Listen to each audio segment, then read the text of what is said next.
Christmas night has always carried a particular kind of silence, not a normal silence, a strange calm that unsettles you, as if the entire city is holding its breath at the same time. At 11:42 p.m. that night, the dispatch center was almost empty.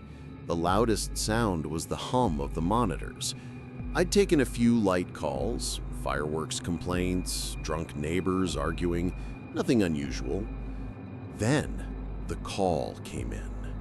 It arrived with a faint hiss, like the line was trying to cross through the wrong place, through a void or a distance that wasn't physical. When I answered, for a few seconds, I heard nothing. Just the unmistakable feeling that someone was there, breathing. Then I realized it was a child's breathing, shallow, fast, panicked. I recognized that pattern instantly, pure fear. I tried calming her, speaking slowly, and little by little she managed to explain what was happening. She said she woke up in her room and heard noises in the hallway. She thought it was her mom coming home early, but when she opened the door, she saw someone standing there. She described him as Santa Claus, but not a normal Santa. Something was wrong. The outfit looked like any Christmas costume, red and clean, but the body underneath was too stiff, too rigid, like it was filled with something that didn't understand how a human body is supposed to move. The girl said the figure's chest didn't rise or fall.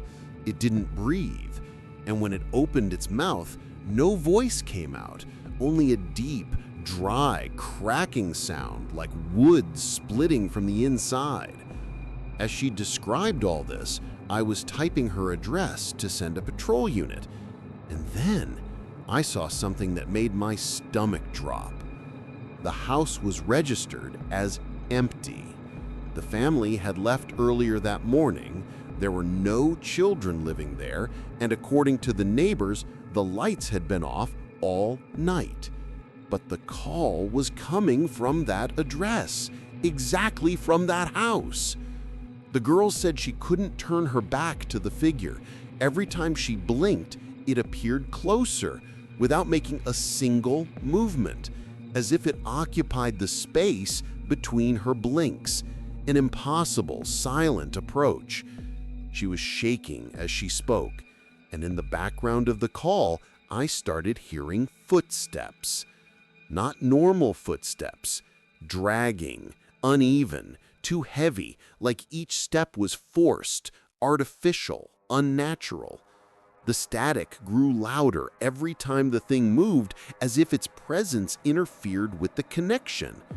The girl said the figure slowly tilted its head, trying to imitate human curiosity, but the movement bent at impossible angles, like its joints weren't in the right places.